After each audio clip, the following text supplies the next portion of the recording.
गांव वाली वर्सेस शहरी बहू की पार्टी ड्रेस। हे भगवान, ये गर्मी क्या कह रही है, कितनी ज्यादा तेज गर्मी हो गई है एकदम से ही। गुड मॉर्निंग माँ जी। गुड मॉर्निंग माँ जी, मैंने शौर्य और राघव जी दोनों के लिए टिफिन बना दिए हैं। अब आप कहो तो सभी का नाश्ता भी बना दूं क्या? हाँ बना दे, पूछती क्यों है। और हाँ सुन, गर्मी ज्यादा हो रही है तो आज चाय की जगह जूस बना देना। मेरे लिए बिना शुगर के जूस बनाना। वो क्या है ना कि मैं नो शुगर डाइट पर हूँ। अरे बहू, क्या होती है ये डाइट वाइट? बिल्कुल भी डाइटिंग वगैरह मत करना। तू तो पहले ही कितनी सुंदर है, ऊपर से गर्मी इतनी हो रही है कि बस पूछो नहीं। कोई डाइट वाइट मत करना, नहीं तो तबीयत भी खराब हो सकती है। नहीं माँ जी, नो शुगर डाइट से तबीयत खराब नहीं होगी और दुरुस्त रहेगी। चल तो तेरी मर्जी। सुन लिया ना तूने शालिनी, जाप जाकर सभी के लिए नाश्ता बना दे। और हाँ, पराठों पर जरा लिमिट में घी लगाना। अपने गांव की तरह घी में डूबे हुए पराठे हम सबके आगे ना रख देना। गंगा की बात सुनकर शालिनी सभी के लिए नाश्ता बनाने को चली गई। माँ जी को मेरी फिक्र जरा सी भी क्यों नहीं है? बस इसलिए क्योंकि मैं गांव से आई हूँ। गांव से होना क्या कोई गुनाह है? शालिनी ऐसे ही खुद से ही बातें कर अपने दिल को हल्का करने लगी। शालिनी गंगा की बड़ी बहू थी, जिसको उसका बेटा गांव से शादी करके लाया था। शालिनी की एक देवरानी भी थी, जो कि शहर से ही आई हुई थी, और इसी वजह से गंगा शालिनी को कम और पूजा को ज्यादा महत्व देती थी। शालिनी भाभी, मेरा नाश्ता आप मेरे कमरे में ही ले आना। वो क्या है ना, मुझे कुछ काम है तो मैं नीचे सबके साथ नाश्ता नहीं कर पाऊंगी। ठीक है। पूजा के बोलने पर शालिनी नाश्ता बनाकर पूजा के कमरे में लेकर जाने लगी। पहले उसने नीचे सबको नाश्ता दिया और फिर वो पूजा के कमरे में पहुंची, जहां पूजा अपनी डिजाइनर ड्रेसेस को निकालकर उन्हें चेक कर रही थी। आ गई आप, यहीं रख दीजिए। भगवान, कितना बड़ा कमरा है, साथ ही एसी भी लगा हुआ है। क्या बात है, मेरा कमरा तो इससे आधा ही है और साथ ही ना कोई एसी है ना ही कूलर। ओ हेलो, कहाँ खो गई? नाश्ता दो और जाओ। हाँ हाँ हाँ, ये लो। शालिनी पूजा का कमरा जब भी देखती थी तो वो ऐसे ही हैरान हो जाती थी, क्योंकि उसके हिस्से में घर का बस एक छोटा सा कमरा ही था। ऐसे ही सिलसिला जारी था। पूजा अपने बड़े कमरे में ऐश से रहती थी, वहीं दूसरी तरफ शालिनी अपने छोटे से कमरे में गुजारा करती थी। शालिनी को सिलाई करने का शौक था। वो अपने खाली वक्त में सिलाई किया करती थी और आज भी वो कुछ सिल ही रही थी। बस ये एक सिलाई और निकल जाए तो मेरा साड़ी का ब्लाउज पूरा हो जाएगा। भगवान, मैंने जैसा फोटो में देखा था मेरा ब्लाउज और साड़ी दोनों मैंने वैसे ही सिल डाले। अब जब मैं इसे पहनूंगी तो मुझे यकीन है कि माँ जी मेरी तारीफ जरूर करेंगी। शालिनी ऐसे ही खुश होने लगी। आखिरी सिलाई करने के बाद उसने अपने हाथों से बनाई हुई अपनी डिजाइनर साड़ी को पहना और आईने में खुद को देखा। अरे वाह, ये तो उस मॉडल से भी ज्यादा मेरे ऊपर सुंदर लग रही है। माँ जी को दिखाकर आती हूँ। शालिनी खुशी खुशी अपनी ड्रेस को दिखाने के लिए कमरे से निकल आई कि तभी अपने कमरे से नई ड्रेस पहने पूजा भी निकली। अरे शालिनी, मैं कह रही थी कि आज इसने सस्ते से कपड़े में से ये इतनी सुंदर साड़ी बना ली। क्या बात है? माँ जी देखिए, यही वो ड्रेस है जो मैंने ऑनलाइन मंगवाई थी। बताइए कैसी लग रही है? बहुत सुंदर है बहू, इसका कपड़ा भी बिल्कुल मक्खन की तरह मुलायम है। सच में बहुत ही प्यारी है। वो तो है, इसका कपड़ा बहुत ज्यादा कंफर्टेबल है। माँ जी, मेरी साड़ी कैसी लग रही है? तेरी साड़ी ठीक ठाक है, ऐसे क्यों पूछ रही है? गंगा को शालिनी की साड़ी भी पसंद आई थी, लेकिन उसने उसकी तारीफ नहीं की। लेकिन शालिनी ने इस सब पर भी अपना दिल छोटा नहीं किया। ऐसे ही आज के दिन गंगा की दोनों बहुएं उसके साथ बाजार आई हुई थी, जहां माँ जी देखो ना, कितना सुंदर सुंदर कपड़ा बिक रहा है। चलिए यही खरीद लेते हैं। गर्मी भी है तो इसमें से डेली के 2-4 ठंडे ठंडे से सूट बन जाएंगे। मैं आपके लिए बना दूंगी। तो उसे लेगी? कपड़ा पैसे का आता है, बिगाड़ मत देना। मेरे ऊपर यकीन रखिए माँ जी, मैं आपका कपड़ा खराब नहीं करूंगी। शालिनी ने ऐसे बोलकर बात को खत्म कर दिया। तीनों सास बहू कच्चे कपड़े की दुकान में चली गई, जहां वाह, कितने अच्छे अच्छे प्रिंट हैं। इस वाले में से तो अनारकली अच्छी लगेगी और ये वाला मैं माँ जी का सूट बनाने को ले लेती हूँ। पूजा बहू, तू भी अपने लिए कुछ ले ले। सस्ते सस्ते से कपड़े हैं, गर्मी के सूट बना लेना। माँ जी आप तो जानती है कि मुझे ऐसे सस्ते सस्ते कपड़े खरीदना जरा भी पसंद नहीं है, और ऊपर से ये मेरी क्लास से भी मैच नहीं करता। मैं तो किसी अच्छे शोरूम या फिर ऑनलाइन ही कोई अच्छी सी ड्रेस देखकर खरीदूंगी। पूजा की बात सुनकर गंगा बस चुप सी रह गई। 300 से 400 तक के कपड़े खरीदने के बाद गंगा शालिनी को कपड़े की दुकान से ले आई, जिसके बाद वो तीनों एक शोरूम में गईं। एक्सीलेंट, ये है ना मेरे टेस्ट की ड्रेस। माँ जी मुझे ये ड्रेस चाहिए। कितने की है? ओनली 4000 की है माँ जी, दिलवा दीजिए ना। गंगा अपनी शहरी बहू को मना नहीं कर पाई, जिसकी वजह से उसने उसे 4000 रुपए की ड्रेस भी दिलवा दी। घर आते ही शालिनी ने अपना खरीदा हुआ कच्चा कपड़ा काटकर सिलना शुरू कर दिया, तो वहीं दूसरी तरफ पूजा ने अपनी ड्रेस को लाकर कबर्ड में डाल दिया। 1-2 दिन बाद शालिनी ने सारे कपड़ों को सिल दिया, जिसके बाद उसके हाथों का सिला हुआ सूट पहनकर गंगा बोली, वैसे ठीक लग रहा है सूट तो। कपड़ा अच्छा हो तो सादा सूट सिलने में है ही क्या, यूं ही सिल जाता है। वैसे ये सूट बस कपड़े की वजह से ही अच्छा लग रहा है। सही कहा माँ जी, सिर्फ फैब्रिक से ही इसमें कुछ जान सी है। सही बोल रही है। अरे हाँ, वो मैं तुम दोनों को कुछ दिखाने आई थी। ये कार्ड हमारे मोहल्ले के सबसे अमीर सिंघानिया परिवार से आया है। बहुओं, वो लोग एक बहुत बड़ी पार्टी अरेंज कर रहे हैं, जिसमें तुम जानती हो बहुत अमीर अमीर लोग भी आने वाले हैं। मेरा तो कार्ड देखते ही मन बन गया था कि भाई मैं तो अपनी बहू को लेकर जाऊंगी।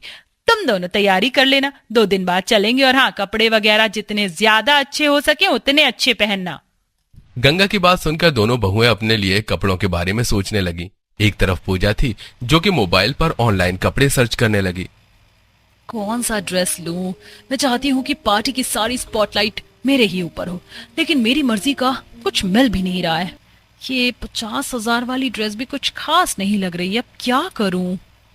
एक तरफ पूजा थी, जो महंगे महंगे ऑनलाइन कपड़े देख रही थी, तो वहीं दूसरी तरफ भले ही पार्टी अमीरों की है, लेकिन हम थोड़ी ही अमीर हैं। मैं तो अपने हिसाब से काम करूंगी। मेरे पास जो बेकार साड़ियां पड़ी हुई हैं, चलो उनसे कुछ बनाती हूँ। शालिनी अपनी इमेजिनेशन से ही अपनी ड्रेस बनाने को सोचने लगी। शालिनी ने अपनी ड्रेस बनाने के लिए घर में सारे बेकार बेकार से कपड़ों को इकट्ठा कर लिया। उसने अपनी सभी साड़ियां भी निकाल ली और अब इनमें से मैं एक फूला हुआ गाउन बनाऊंगी, जिस पर मैं अपने बगीचे के फूलों से सजावट करूंगी। लेकिन सारा सामान घर में नहीं है, मुझे थोड़ी सी नेट और थोड़े से मोती चाहिए। शालिनी ने हिसाब लगाकर कम से कम खर्चे में अपनी ड्रेस को बनाना चाहा। उसने बाहर से बस थोड़ी सी नेट और थोड़ी मोती वगैरह खरीद लिए, जिसके बाद साड़ियों वगैरह को मिलाकर वो अपने घर में ही अपना गाउन सिलने लगी। बहुओं, पार्टी कल ही है, तुमने अपने पहनने को ड्रेसेस पसंद कर तो ली है ना? यस माँ जी, मुझे एक 70,000 की ड्रेस पसंद आई है, जो मैंने राघव जी से पूछकर बुक कर दी है। वो बॉडीकॉन ड्रेस है, जो मेरे ऊपर बहुत सुंदर लगेगी। अच्छा, और तू बता, तूने क्या सोचा है पार्टी में पहनने को? माँ जी, मैं तो घर में ही ड्रेस बना रही हूँ। वो बहुत ही बड़े और ऊंचे लोगों की पार्टी है। ड्रेस ऐसी बनाना जो मेरी नजरें शर्म से ना झुके, समझ आया? कभी पता चले अपने सिलने के चक्कर में मेरी बेइज्जती करवा दे। माँ जी चिंता मत कीजिए, ड्रेस अच्छा ही बनेगा। शालिनी को अपने ऊपर भरोसा था। वो कामों से निपट कर अपनी ड्रेस पर काम करती थी और वो वक्त भी आ गया जब पार्टी में सभी को जाना था। पूजा ने अपनी 70,000 की ड्रेस पहनी, वहीं शालिनी ने अपने घर में बनाई हुई ड्रेस पहनी, जिस पर उसने असली फूलों और पत्तियों से सजावट भी की थी। और दोनों ही अपने अपने कमरों से निकल आईं, जहां ये ड्रेस तूने खुद बनाई है? भगवान, कोई जवाब ही नहीं है इसका तो। कितनी सुंदर लग रही है। आपको अच्छी लगी माँ जी? चलिए अब पार्टी में चलते हैं। शालिनी की ड्रेस देखकर पूजा भी हैरान रह गई, तो वहीं गंगा काफी खुश थी। ऐसे ही पार्टी के जाते ही सभी की नजरें बस शालिनी की ड्रेस पर ही जम गई। अरे वाह, कितनी अच्छी ड्रेस है। कौन है ये? ये ड्रेस तो लाखों रुपए की आई होगी। सभी लोग गांव की शालिनी की ड्रेस देखकर उसके दीवाने हो गए थे। बस फिर क्या था, आज के दिन अपनी कला से शालिनी ने लोगों के साथ अपनी सास का भी दिल जीत लिया। अब शालिनी के पास ऑर्डर पर कपड़े बनने को आते थे और गंगा भी शालिनी को पूरा सपोर्ट देती थी। तो वहीं अब पूजा भी बदल चुकी थी और सभी मिलजुल कर खुशी खुशी रहते थे। छोटे से मेकअप रूम में देवरानी रेशमा मेकअप कर रही है, साथ में उसका हस्बैंड मेकअप किट लिए खड़ा है। तभी गोलू आता है और पाउडर हाथ में लेकर कहता है, चाची आपके पास तो मेरी माँ से भी ज्यादा सामान रखी है, मैं आपका ये वाला पाउडर लगा लूं? इसे लगाने से मैं भी गोरा हो जाऊंगा। चुपचाप से मेरा सामान यहाँ रखो और भागो यहाँ से। और तुम देख क्या रहे हो? ये छोटा सा रूम, इसे तुम मेकअप रूम बोलते हो? यहाँ तो मेरा सामान रखने की भी जगह नहीं है। मैंने अपना सारा सामान उस कार्टन में रखा है। ऊपर से ये बदमाश आकर मेरे सामानों को हाथ लगाता रहता है। आखिर कब बनवाओगी मेरे लिए बड़ा मेकअप रूम जैसे मेरे मायके में था? अरे थोड़ा शोर मचाना कम करो, अगर घर वालों ने सुन लिया तो क्या सोचेंगे? भाभी भी तो पिछले 10 सालों में इसी अपने छोटे से मेकअप रूम में एडजस्टमेंट कर रही है ना। उस गरीब की किस्मत अच्छी है कि ससुराल में उसे ये छोटा ही सही पर मेकअप रूम तो मिला, वरना मायके में तो उसके पास वो भी नहीं था। और ये अब मुझे दे दिया, पर मैं गरीब नहीं हूँ, आई बात समझ में? और तू अभी तक भागा नहीं यहाँ से? नाराज रेशमा बेचारे गोलू को एक थप्पड़ लगाकर अपने मेकअप रूम से बाहर कर देती है। ये देख पूरा परिवार जमा हो जाता है। रेशमा, ये क्या बदतमीजी है? तुम्हारी हिम्मत कैसे हुई मेरे बेटे को मारने की? आपके बेटे ने मेरी नाक में दम कर दिया है। एक तो मेरा इतना छोटा सा मेकअप रूम है, उसमें मेरा दम घुटता है, और ये आकर मुझे और परेशान करता है। अब मैं उस छोटे से मेकअप रूम में और तैयार नहीं हो सकती, मुझे वो गेस्ट रूम चाहिए। उसे मेकअप रूम बनाओ मेरा, नहीं तो मैं मायके चली। माँ रेशमा सही कह रही है, इतना छोटा सा मेकअप रूम है, उसे स्टोर रूम बना दो। घर में हो रहे रोज कलेश की वजह से शांति गेस्ट रूम को मेकअप रूम में बदलने का फैसला लेती है। भैया, यहाँ पर मेरा बड़ा सा शीशा लगेगा और लाइट भी बड़ी होनी चाहिए सारी, और हाँ, यहाँ पर कुछ ड्रॉर बना दो और ये कबर्ड होना चाहिए और इसमें लॉक वाला सिस्टम भी रखना। रेशमा, तुम तो बहुत अच्छे से इस मेकअप रूम को तैयार करवा रही हो, और तुम्हारा ये मेकअप रूम तो बहुत ज्यादा बड़ा है। यहाँ तो हम दोनों का सामान आ जाएगा। एक बार ये मेकअप रूम बन जाने दो, फिर हम दोनों देवरानी जेठानी से आराम से यूज करेंगे। क्या कहा आपने? दोनों देवरानी जेठानी? आपने अपनी शक्ल देखी? आप जैसे गरीब कभी भला इतने बड़े मेकअप रूम में नहीं रह सकते। मेकअप रूम तैयार होने से पहले ही कविता रेशमा को अपने मेकअप रूम में आने से मना कर देती है, और ये बात रेशमा को बहुत बुरी लगती है, जिसके बाद वो उसी अपने छोटे से मेकअप रूम में जाती है जो रेशमा को दिया गया था। रेशमा को तो मेकअप की ABCD भी नहीं आती, और उसके लिए इतना बड़ा मेकअप रूम। और यहाँ मैं 10 सालों से माँ जी से सिर्फ अपने मेकअप रूम में कुछ ड्रॉर बनवाने के लिए कह रही हूँ, पर माँ जी ने मेरी एक नहीं सुनी, और ये देवरानी के आते ही इसे दे दिया। और जब उसके लिए बड़ा मेकअप रूम बन रहा है तो मुझे ये दोबारा दे दिया, पर ये बहुत छोटा है। इस वजह से मुझे आज अपना आधे से ज्यादा मेकअप का सामान, मशीन अपने कमरे में और नंद जी के कमरे में रखना पड़ा है। कविता अपना छोटा सा शीशा, कुछ ड्रॉर और नॉर्मल चेयर देखकर परेशान होती है। कुछ ही दिनों में रेशमा का मेकअप रूम बनकर तैयार हो जाता है, और अब वो तैयार होने के लिए अपने मेकअप रूम से बाहर से मेकअप आर्टिस्ट को बुलाकर तैयार होती है। ऐसे ही एक दिन, अरे आ गई आप? कब से मैं आपके आने का इंतजार कर रही थी। आइए, बहुत बड़ा मेकअप रूम है मेरा, आज मेरा फेशियल और नेल एक्सटेंशन कर दीजिए। रेशमा, ये काम तो मुझे भी आता है, क्यों फिजूल के पैसे खर्च कर रही हो? माना कि तुम अमीर हो और कुछ पैसे बचाना भी तो सीखो। रहने दीजिए जेठानी जी, बहुत अच्छे से जानती हूँ मैं आपको, आप मेरे बड़े से मेकअप रूम में आने का बस मौका ढूंढती हैं। रेशमा की ऐसी बातें सुनकर कविता अपने कमरे में जाती है, जहां पूजा आती है और अपनी भाभी से बोलती है। भाभी, जब से रेशमा भाभी का बड़ा मेकअप रूम बना है, वो तो अपने मेकअप रूम में ही बैठी रहती है। मुझे फेशियल करवाना था, आप मेरा फेशियल कर दो ना, पिछली बार की तरह मत करना। पूजा, एक बार मेरा मेकअप रूम देखा है? ये कितना छोटा है, सही से 2 इंसान खड़े भी नहीं हो पाते, और शीशा भी इतना छोटा है, लाइट भी नहीं लगी है। ऊपर से फेशियल करने के लिए जब मैं चेयर घुमाती हूँ तो मुझे चोट लग जाती है। एक काम करो, मैं तुम्हारे कमरे में ही तुम्हारा फेशियल कर देती हूँ, यहाँ से ज्यादा रोशनी तो तुम्हारे कमरे में है। अब कविता अपनी नंद को फेशियल उसके कमरे में जाकर करती है। इसी तरह कुछ दिन बीत जाते हैं, और एक दिन शांति के कुछ मेहमान आते हैं, और घर में कमरा न होने की वजह से शांति रेशमा से कहती है, बहू, तेरे कहने पर मैंने गेस्ट रूम को तेरा बड़ा मेकअप रूम बना दिया। अब तू बता, मैं अपने मेहमानों को कहाँ रखूं? माफ करना माँ जी, उस वक्त मैंने कहा होगा, पर आप खुद सोचिए ना, अगर मैं अपना कमरा आपके मेहमानों को दे दूंगी तो क्या मैं अपने मेकअप रूम में सोने के लिए जाऊंगी? तो भाभी, आपका मेकअप रूम बहुत बड़ा है, हम वहीं 2 गद्दे लगवा देते हैं। अरे, तुम्हारा दिमाग खराब हो गया है क्या? जानते भी हो मेरे मेकअप रूम में हेयर स्पा की machine, hair dryer, straightener, nail art machine और भी पता नहीं कितनी महंगे महंगे प्रोडक्ट रखे। अगर भगवान ना करे उन गंवार मेहमानों से कुछ टूट जाए या खो जाए तो इसका हर्जाना कौन भरेगा? रहने दीजिए माँ जी, रेशमा अपने आगे किसी की नहीं चलने देगी। पैसे का गुरूर जो है इसको। आप मेहमानों को मेरे कमरे में भेज दीजिए, 1 रात की तो बस बात है। मैं गोलू को लेकर नंद जी के कमरे में चली जाऊंगी। वैसे भी विवेक जी काम के सिलसिले में कुछ दिनों के लिए बाहर गए हुए हैं। उस दिन भी कविता अपनी सास की परेशानियों को समझती है। इसी तरह कुछ दिन और बीत जाते हैं, और एक दिन मेकअप रूम खुला देख गोलू रेशमा के बड़े मेकअप रूम में चला जाता है और मेकअप ब्रश लेकर दीवार पर पेंटिंग बनाने लगता है। चाची को अपना मेकअप रूम बहुत पसंद है और ये बहुत सुंदर भी है, आज इसकी दीवार पर पेंटिंग कर लेता हूँ। बदतमीज, ये क्या किया तूने? मेरा पूरा मेकअप रूम खराब कर दिया। बहुत बदमाश हो गया है तू। रुक, अभी तेरे हाथ पैर तोड़ती हूँ मैं। इतना बोलकर रेशमा गोलू को मारने लगती है। जहां कविता अपने छोटे से मेकअप रूम में किसी लड़की की आईब्रो बना रही होती है तो अपने बेटे की रोने की आवाज सुनकर वो रेशमा के मेकअप रूम में जाती है और उसके मेकअप रूम की दीवारें देखकर हैरान रह जाती है। देख रही हैं दीदी, आपकी तरह आपका बच्चा भी गवार है एक नंबर का। क्या हाल किया इसने मेरे इतने बड़े मेकअप रूम का। वो सब तो ठीक है रेशमा, पर तुम्हें गोलू को ऐसे नहीं मारना चाहिए था। वो अभी बच्चा है।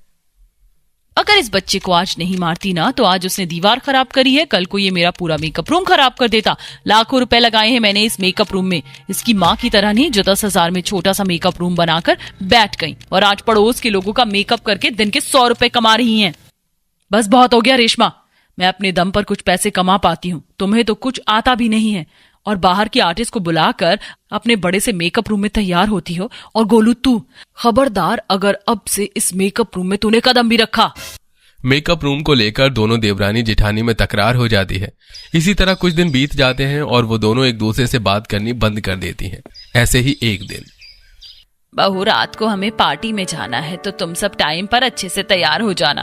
रेशमा भाभी, जब से आपका मेकअप रूम बना है आप इसी में तैयार होती हो, एक दिन मुझे भी इसमें तैयार होने दो ना। मेरा मन होगा तो करवा दूंगी तुम्हें भी तैयार, वरना तुम्हारी प्यारी बड़ी भाभी तो है और उनका छोटा सा मेकअप रूम, उसमें ही हो जाना तैयार। घमंड में चोर रेशमा इतना बोलकर वहां से चली जाती है और शाम को पार्लर वाली को बुलाती है। और जब पार्लर वाली उसके मेकअप रूम में सामान लेकर आती है तो उसका बड़ा सा मेकअप रूम देखकर हैरान हो जाती है। हे भगवान, इसका मेकअप रूम तो मेरे पार्लर से भी बड़ा है। वहां तो वो सारी मशीन रखी है जो मेरे पार्लर में नहीं है। मैं बेकार ही अपना सामान लेकर आई। यहाँ तो काफी महंगे सामान है। क्यों मेरा मेकअप रूम देखकर हैरान रह गई ना? अब मेरे मेकअप रूम को घूरना बंद करो और जल्दी से मेरा मेकअप करो। 8 बजे हमें पार्टी के लिए निकलना है। वो लड़की अब रेशमा को तैयार करने लगती है और उसके चेहरे पर ब्लीच करती है, जिस वजह से कुछ देर रेशमा आंख बंद करके बैठी होती है। तो इसी बीच लड़की हेयर स्ट्रेनर, फाउंडेशन जैसी महंगी महंगी चीज चोरी कर लेती है और मेकअप करके समय से पहले बिना पैसे लिए वहां से जल्दबाजी में चली जाती है। अरे बड़ी अजीब लड़की है, बिना पैसे लिए इतनी जल्दबाजी में यहाँ से चली गई। मैं तो टाइम पर तैयार हो गई। एक बार सारा सामान देख लूं, फिर मेकअप रूम में ताला लगा दूंगी, वरना वो गोलू का बच्चा आकर फिर कुछ गड़बड़ी कर देगा। इतना बोलकर रेशमा अपना सारा सामान रखने लगती है। तभी वो देखती है कि उसका कुछ सामान गायब है और वो रोती हुई अपनी जेठानी के मेकअप रूम में जाती है और उसके मेकअप रूम में तलाशी लेती है। लगता है उस लड़की ने मेरा मेकअप सामान चोरी तो नहीं कर लिया है। भगवान, लाखों का सामान था मेरा। कोई बात नहीं रेशमा, शांत हो जाओ, मैं अभी घर वालों को बताती हूँ। कविता ये बात घर वालों को बताती है, जिसके बाद निखिल रेशमा को डांटते हुए कहता है, और कर लो अपनी मनमानी। अगर तुम भाभी से तैयार होती तो तुम्हारा एक भी सामान चोरी नहीं होता। भाभी गरीब है लेकिन चोर नहीं, पर तुम्हें तो घमंड था अपने बड़े से मेकअप रूम पर। अब चिंता मत करो, मैंने पुलिस को इन्फॉर्म कर दिया है। बस तुम पार्लर वाली का नंबर दे दो, वो उसको पकड़ लेंगे और अभी पार्टी में चलो। इतना बोल पूरा परिवार पार्टी में जाता है और कुछ देर में पुलिस वाले उस पार्लर वाली को पकड़ लेते हैं। माफ करना, मैं चोर नहीं हूँ, पर थोड़ी लालच में आ गई थी क्योंकि मैं बहुत गरीब हूँ। इतना महंगा मेरे पास भी सामान नहीं था और मेरी माँ बहुत बीमार है। मैंने सोचा क्यों ना कुछ सामान बेचकर अपनी माँ का इलाज करवा लूं। हाँ प्लीज मुझे माफ कर दीजिए। बहू माफ करते, बेचारी मजबूर थी। और कर लो भाभी घमंड पैसे का। उस दिन सबके कहने पर रेशमा उस लड़की को माफ कर देती है। साथ ही साथ उसे अकल आ जाती है, जिसके बाद वो खुद घर जाकर अपनी जेठानी का मेकअप का सामान लेकर अपने बड़े से मेकअप रूम में जाती है और उस दिन के बाद दोनों देवरानी जेठानी एक ही मेकअप रूम